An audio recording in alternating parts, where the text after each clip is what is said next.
Hello प्यारे बच्चों, कैसे हो? आई होप आप बहुत ही अच्छे होंगे। Welcome to this channel Nanak education point. My name is Heena Takkar और आज हम क्लास 12th का बिजनेस स्टडीज का जो चैप्टर पढ़ने जा रहे हैं वो है फाइनेंशियल मार्केट। ये वाला चैप्टर बहुत से बच्चों को परेशान करता है। मैं सबकी बात नहीं कर रही हूँ, बट बहुत सारे बच्चे इसको छोड़ के चले जाते हैं और हमें ये चैप्टर नहीं छोड़ना है। क्यों? क्योंकि हम इस चैप्टर को समरी की फॉर्म में पढ़ेंगे। इसीलिए मैं आप लोगों के लिए समरी बना रही हूँ ताकि आपको ये चैप्टर बहुत इजीली समझ आ सके, कम से कम टाइम में आप समझकर पेपर में आराम से कर पाए। तो चलो स्टार्ट करते हैं अपने चैप्टर को। हमारा चैप्टर का नाम ही क्या है? Financial market. नाम से ही क्लियर है कि फाइनेंशियल मार्केट होता क्या है। पैसे का मार्केट, यानी कि जितने भी बोरोवर्स हैं और जितने भी सेवर्स हैं, यानी कि जो पैसा सेव करते हैं और जो बोरो करना चाहते हैं, उन दोनों के बीच का लिंक है ये क्या? Financial market. तो अब हम समझेंगे फाइनेंशियल मार्केट दो तरीके से डिवाइडेड है। सबसे पहला आता है कैपिटल मार्केट, दूसरा होता है मनी मार्केट। इसको याद रखने की ट्रिक है CMPS। C मतलब कैपिटल, M मतलब मनी एंड फिर से P मतलब प्राइमरी एंड S मतलब सेकेंडरी। तो इस तरीके से आपको याद रखना है। और जो कैपिटल मार्केट है वो आगे फर्दर डिवाइडेड है प्राइमरी मार्केट में और सेकेंडरी मार्केट में। ओके, सबसे पहले हम लोग समझते हैं कैपिटल मार्केट होती है।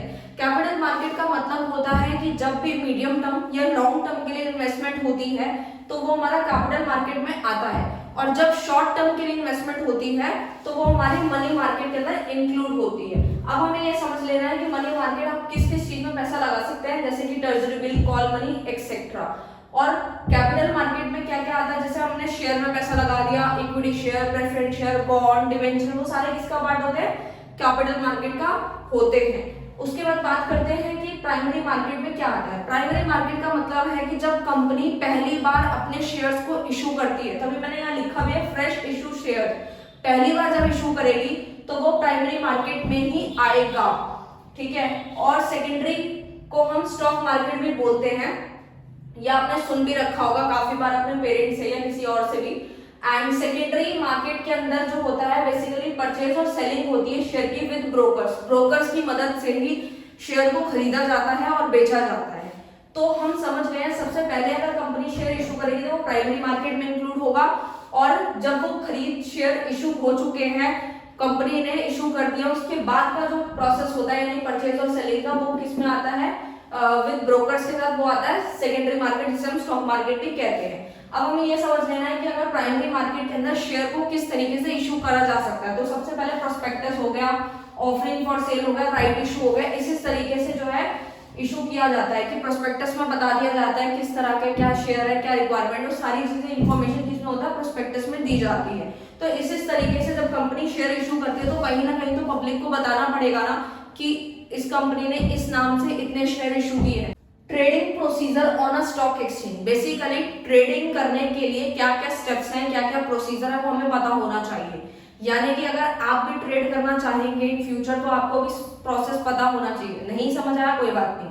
अगर आप लोगों को मैं एक एग्जांपल से समझाती हूँ, जैसे होता क्या है कि जब हम लोग पैसा कमाने लगते हैं तो लालच अपने आप बढ़ जाता है, चाहे वो फिर कोई सा भी बिजनेस हो, जॉब हो, कुछ भी हो। बट थिंग इज दैट कि अभी तो आप लोग स्कूल में हैं, बट कहीं ना कहीं जब आपकी 12th क्लियर हो जाएगी तो आप भी कहीं ना कहीं इन्वेस्ट करेंगे। और ये शेयर मार्केट एक ऐसी मार्केट होती है, स्टॉक मार्केट ऐसा मार्केट है जहां पे हम कम टाइम के अंदर अच्छा खासा डिविडेंड कमा सकते हैं, यानी अच्छा खासा रिटर्न ले सकते हैं, क्योंकि बैंक इतना इंटरेस्ट देता नहीं है और कहीं से हमें मिल नहीं सकता। तो हम लोग शेयर, डिवेंचर, बॉन्ड्स में पैसा लगाते हैं और अच्छा खासा रिटर्न कमा लेते हैं।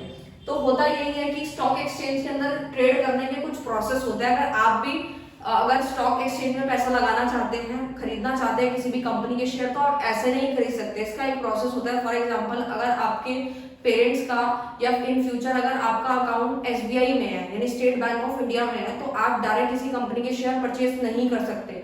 आपको सबसे पहले ये स्टेप फॉलो करने पड़ेंगे तो ही आप शेयर को खरीद पाएंगे। तो फटाफट से देखते हैं। सबसे पहले आपको क्या करना होता है?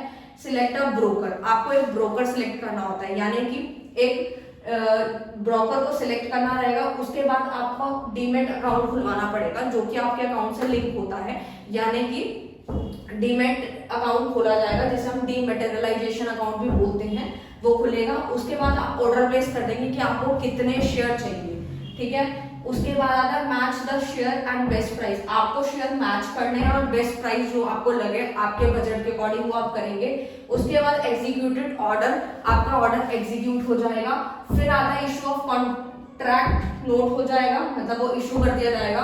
फिर आता है delivery of share and making payment, यानी कि बेसिकली आपके शेयर की डिलीवरी हो जाएगी, यानी कि जो भी आपने एग्जीक्यूट किया था, जितने भी शेयर आपको चाहिए थे वो सब, उसके बाद आप पेमेंट कर देंगे जितने के भी शेयर थे। सपोज आपने एक शेयर आपका 100 रुपए का है और आपने 10 खरीदे हैं, तो मल्टीप्लाई कर लेंगे आप सीधा सीधा और अपनी पेमेंट कर देंगे। फिर सेटलमेंट साइकिल हो जाएगा उसका पूरे प्रोसेस का, फिर आपको शेयर्स मिल जाएंगे।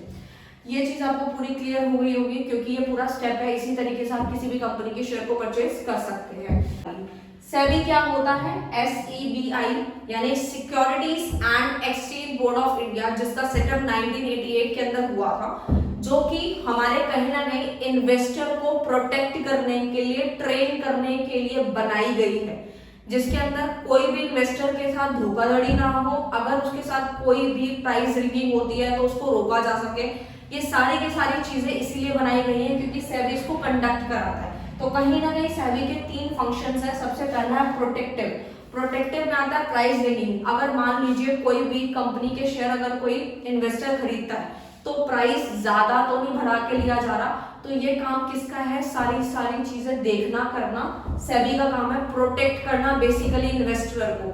Second one is development. Development में क्या होता है? इंटरमीडिएट्स को ट्रेन किया जाता है, उनको ट्रेनिंग दी जाती है हर एक चीज की, तो वो हमारा डेवलपमेंट में आता है। थर्ड वन इज रेगुलेटरी, यानी कि इसके अंदर सेबी ये सारे काम करने के साथ साथ रूल्स रेगुलेशन बनाने का भी काम करती है। आई होप आपको ये समरी अच्छी लगी हो। अगर अच्छी लगी हो तो प्लीज लाइक शेयर कमेंट कर दीजिएगा। अगर आप और डिटेल में एक एक टॉपिक को पढ़ना चाहते हैं तो वो भी कमेंट कर दीजिएगा, मैं बना दूंगी।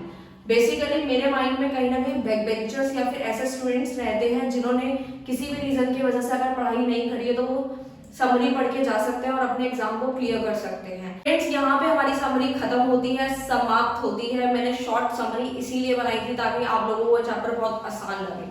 अगर आपको वीडियो अच्छा लगे तो प्लीज लाइक शेयर कमेंट कर दीजिएगा। आप लोग डिटेल में पढ़ना चाहते हैं तो वो भी कमेंट कर दीजिएगा, उसके ऊपर मैं वीडियो बना दूंगी। Thank you so much.